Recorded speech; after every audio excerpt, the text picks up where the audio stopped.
అబ్బో ఇక్కడ కేజీ చీరలు కొంటే అర కేజీ చీరలు ఫ్రీ అంట. మంగళ్య షాపింగ్ మాల్, కేజీల్లో సేల్, టన్నుల్లో ఆనందం. ఇలా మోడలింగ్లో బిజీ అయిన సమయంలో చాలామంది ఇలా పిక్ చేసుకునేవాళ్ళు, కొంతమంది షూట్స్కి పంపించేవాళ్ళు, ఇంకొంతమందికి ఎక్కడ అవకాశాలు ఉంటే అక్కడ పంపించేవాళ్ళు. మీరు కూడా కలిసి ట్రావెల్ అయ్యేవాళ్ళు. అలా మీరు కలిసి ట్రావెల్ అయ్యే సమయంలో ఒక హీరో మీకు పరిచయం అయ్యారు, ఉదయ్ కిరణ్ గారు. సో అంటే ఉదయ్ కిరణ్ గారు అసలు జీరోగా ఉన్నప్పుడు మీకు తెలుసు అంటే యాజ్ మోడల్గా నేను నా ఏజెన్సీ నుంచి ఉదయ్ కిరణ్ ఫిల్మ్స్కి హీరోగా రాకముందు నాతో ఒక 2 యాడ్ ఫిల్మ్స్ చేశారనమాట. ఓకే. సో అప్పటి నుంచి నాకు పరిచయం. సో అంటే ఉదయ్ కిరణ్ హీరో కాకముందు మీకు తెలుసు. ఆయన లైఫ్ ఏమీ పూల పంపు కాదు, ఆయన కూడా చాలా కష్టాలు పడి వచ్చారు. సో అంత కష్టాలు పడ్డ వ్యక్తికి లాస్ట్ రోజున, ఆయన చనిపోయే రోజున, ఆయన ఆల్రెడీ లైఫ్లో ఎంతో కొంతగా చాలా అచీవ్ చేశారు, చాలామంది ఫ్యాన్స్ని సంపాదించుకున్నారు. సూపర్ క్లాస్ హీరోగా, లవర్ బాయ్గా చాలా ఖ్యాతి దక్కించుకున్నారు, అందరికీ ఇష్టమైన హీరోగా ఉన్నారు. బట్ ఆ టైంలో కొన్ని ఫ్లాప్స్ వచ్చి ఉండొచ్చు. ఏమీ లేని రోజును చూసిన ఉదయ్ కిరణ్ కేవలం సినిమా అవకాశాలు లేకే చనిపోయారు అంటే మీరు నమ్ముతారా? సినిమా అవకాశాలు లేక చనిపోయారంటే నేను నమ్మను డెఫినెట్గా. ఓకే. సో ఉదయ్ గారికి అప్పటికి ఉన్న ఫేమ్కి తను చాలా చేయొచ్చు యాక్చువల్గా. ఈవెన్ తను తలుచుకుంటే ఒక పెద్ద టీవీ షో యాజ్ అన్ యాంకర్గా చేయొచ్చు, లేకపోతే చాలా చిన్న సినిమాలు చాలా ఉన్నాయి, బట్ దానికి హీరోగా చేయొచ్చు. అంటే ఏ మనిషి అయినా ఫేమ్లో ఉన్నంత వరకే వాళ్ళకి వాల్యూ. మనం ఫేమ్లో ఉన్నంత వరకే మనం ఏది చెప్పినా జనాలు నమ్ముతారు, మనకి పాజిటివ్ కామెంట్స్ వస్తాయి. అదే ఫేమ్లో లేనప్పుడు నేను ఏది చెప్పినా కింద ట్రోలింగ్ చేస్తారు, నెగిటివ్ కామెంట్స్ వస్తాయి. అదేంటంటే మన సక్సెస్ని బట్టే చూసే వాళ్ళకి రెస్పాన్స్ వస్తుంది యాక్చువల్గా. ఇప్పుడు ఈ ఇంటర్వ్యూ కూడా కిందన ట్రోల్స్ చూస్తే ఈడు కూడా చెప్తున్నాడా, లేకపోతే ఈడు కూడా చెప్పేవాడు అయిపోయాడా అని అంటారు యాక్చువల్గా. అనేవాళ్ళు అంటూనే ఉంటారు. బట్ ఈ పొజిషన్ ఇప్పుడు మీ ముందు ఇలా కూర్చుని మాట్లాడడానికే ఒక పెద్ద సక్సెస్. ఈ సక్సెస్కి రీచ్ అవ్వడానికి ఎంత కష్టపడి వచ్చారు అనేది వాళ్ళకి తెలియదు యాక్చువల్గా. అలాగే ఉదయ్ కిరణ్ గారి విషయంలో కూడా హీ అచీవ్డ్ ఎ లాట్. నేను పక్కనే ఉండి స్వయంగా చూసాను యాక్చువల్గా.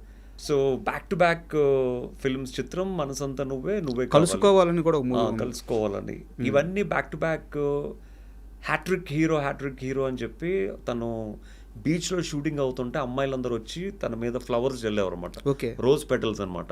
అసలు షూటింగ్ చేయనిచ్చేవారు, అది విపరీతమైన క్రౌడ్ అనమాట.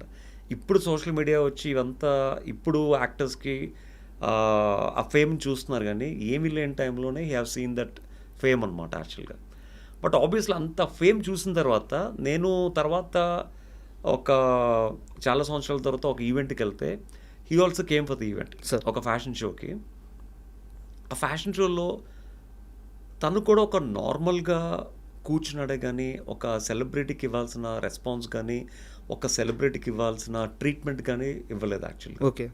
I have seen personally, just because of తను ఫేమ్లో లేడు అన్న ఒక ఉద్దేశంతో.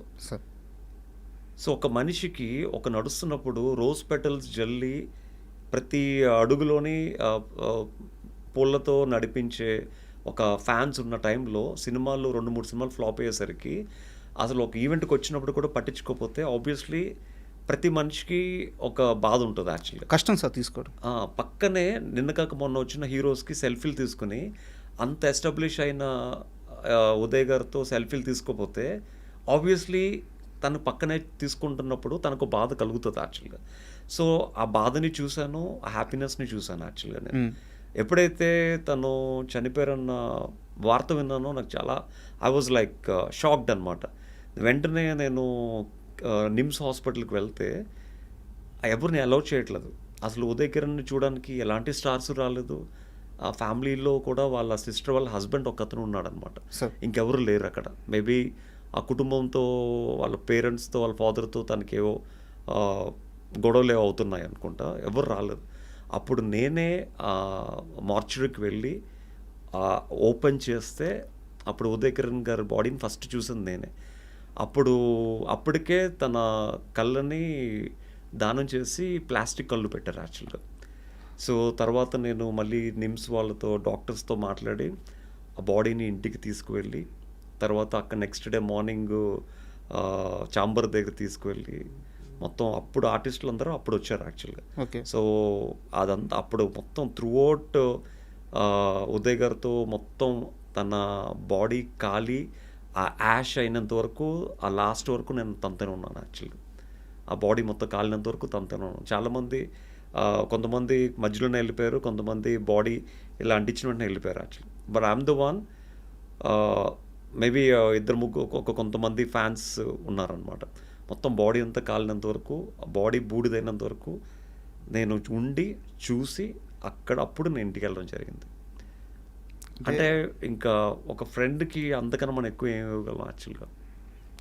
అంటే మీరు చెప్తుంటే అంటే ఇండస్ట్రీలో ఒక ఫేమ్ వచ్చిన తర్వాత అంతే, ఏదన్నా ఫేమ్లో ఉంటేనే మీకు గుర్తింపు, మీకు మర్యాద, మీకు మీ గురించి మంచిగా మాట్లాడతారు.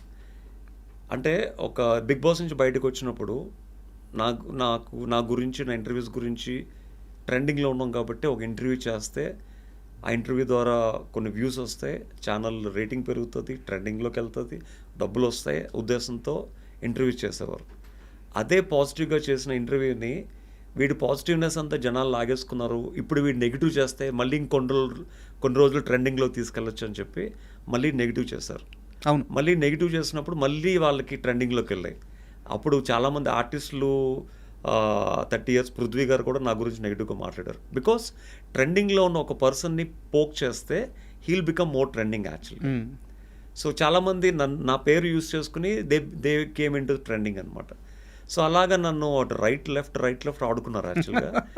బట్ ఇట్స్ ఓకే, బికాజ్ నా వల్ల వాళ్ళకి ఏదో ఒక విధంగా ఉపయోగం, మీరు అప్పటికే రాటు తెలిపోయారు ఏదో ఒక విధంగా వాళ్ళకి ఉపయోగం పడుతుంది అని తెలిసిన తర్వాత ఇంకేమంటాం.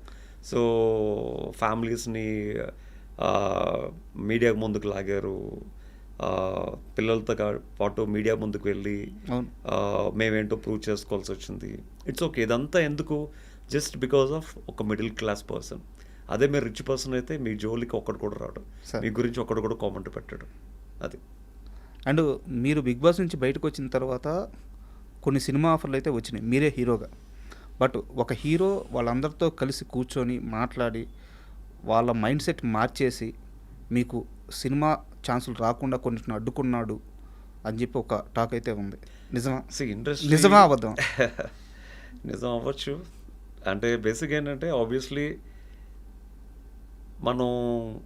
మనకు తెలిసి మనం ఏ తప్పు చేయలేదు. సో మనం ఉన్నది ప్రూవ్ చేసుకోవడానికి, జీవితంలో ఎప్పటికైనా ఏదో ఒకటి సక్సెస్ అవ్వడానికి, ఉన్న సక్సెస్ని లైఫ్ అంతా నిలబెట్టుకోవడానికి ఇండస్ట్రీకి వచ్చాం. ఇప్పుడు మన వెనకాల ఎవరు ఏం చేస్తున్నారు అన్నది మనకు తెలియనప్పుడు మనం వాళ్ళ గురించి మాట్లాడకూడదు యాక్చువల్గా. సో మేబీ చేసి ఉండొచ్చు. మీ దాకా వచ్చిందా? నా దాకా వచ్చిందంటే వచ్చిందని చెప్పాలి. But I don't take any once name అనమాట. ఓకే. But it's okay. ఇప్పుడు మనకి రాత ఉన్నప్పుడు ఎవరైనా అడ్డుకున్నా మన రాతను ఎవరు మార్చలేరు. సో ఇక్కడ అంటే ఈ క్వశ్చన్ ఎందుకు అడిగానంటే నాకు తెలియంది ఒకటి మిమ్మల్ని అడుగుతున్నాను సార్. మోడలింగ్ అంటే అక్కడ బిహేవియర్ కానీ థాట్ ప్రాసెస్ కానీ ఇవి కూడా నేర్పిస్తారా? అంటే ఒక సిచ్యువేషన్ మనం ఎలా హ్యాండిల్ చేయాలి? ఆబ్వియస్లీ బాడీ లాంగ్వేజ్ ఉంటుంది, సెల్ఫ్ కాన్ఫిడెన్స్ ఎలా బిల్డ్ చేసుకోవాలన్నీ ఉంటాయి అన్నమాట. సో అవే మిమ్మల్ని రాటు తెలిసింది. ఎందుకంటే ఇప్పుడు మీరు ఉదయ్ కిరణ్ గారి విషయంలో ఏవైతే చెప్పారో అవన్నీ కూడా మీరు లైఫ్లో మీరు కూడా చూశారు. ఆ క్రేజు చూశారు, డౌన్ఫాల్ చూశారు, బట్ మళ్ళీ రైజ్ అవుతున్నారు. సో ఇక్కడెక్కడా కూడా మీరు ఎక్కడ చెల్లించలేదు, ఎక్కడా కూడా మీరు సెకండ్ థాట్ తీసుకోలేదు. సో ఎక్కడ ఎదగాలి అక్కడ ఎదుగుతూ పోయారు, ఎక్కడ కష్టపడాలి అక్కడ కష్టపడుతూ వచ్చారు. ఏదో ఒకటి సక్సెస్ అవ్వడానికి, ఉన్న సక్సెస్ని లైఫ్ అంతా నిలబెట్టుకోవడానికి ఇండస్ట్రీకి వచ్చాం. ఇప్పుడు మన వెనకాల ఎవరు ఏం చేస్తున్నారు అన్నది మనకు తెలియనప్పుడు మనం వాళ్ళ గురించి మాట్లాడకూడదు యాక్చువల్గా. సో మేబీ చేసి ఉండొచ్చు. మీ దాకా వచ్చిందా? నా దాకా వచ్చిందంటే వచ్చిందని చెప్పాలి. But I don't take any once name అనమాట. ఓకే. But it's okay. ఇప్పుడు మనకి రాత ఉన్నప్పుడు ఎవరైనా అడ్డుకున్నా మన రాతను ఎవరు మార్చలేరు. సో ఇక్కడ అంటే ఈ క్వశ్చన్ ఎందుకు అడిగానంటే నాకు తెలియంది ఒకటి మిమ్మల్ని అడుగుతున్నాను సార్. మోడలింగ్ అంటే అక్కడ బిహేవియర్ కానీ థాట్ ప్రాసెస్ కానీ ఇవి కూడా నేర్పిస్తారా? అంటే ఒక సిచ్యువేషన్ మనం ఎలా హ్యాండిల్ చేయాలి?